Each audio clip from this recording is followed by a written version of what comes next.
সোনাক্ষী, মশলা কোথায়?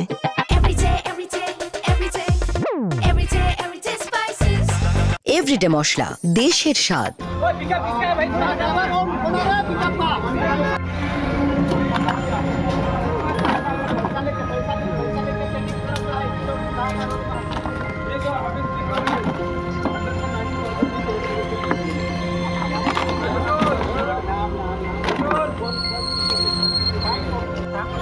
अगर भारतीय जनता पार्टी के अंदर से उसी एक आदमी को मिलता तो हम लोग सहमत कर सकता था, लेकिन माल विधानसभा का अंतर्गत नहीं होके दूसरा विधानसभा का कैंडिडेट होके हम लोग को नाराजगी है।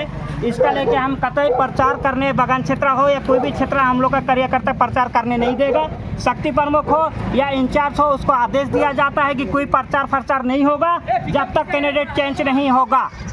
সর্বপ্রথম বলি, মাল বিধানসভা আমাদের সবারই আশা ছিল যে বিধানসভা ভিত্তিতেই ক্যান্ডিডেট হবে। তো সেখান থেকে দাঁড়িয়ে যে দলের যারা কর্মী আছে তাদের খুব প্রকাশ হয়েছে, সেখানে তো কিছু বলার নেই।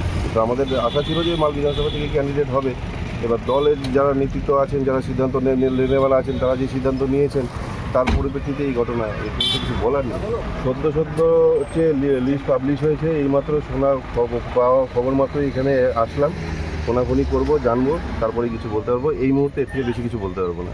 কিন্তু এখন বিষয়টা হলো, এখন আমাদের উপর নেতৃত্ব হঠাৎ করে সাডেনলি শুক্লাদার নামটা ঘোষণা করে দিল, যার জন্য কিন্তু এখন আমাদের কর্মীরা ওরা বিক্ষিপ্ত হয়ে এখানে ভাঙচুর করতেছে, চেয়ার বেঞ্চি টেবিল এখানে আগুন ধরিয়ে দিয়েছে।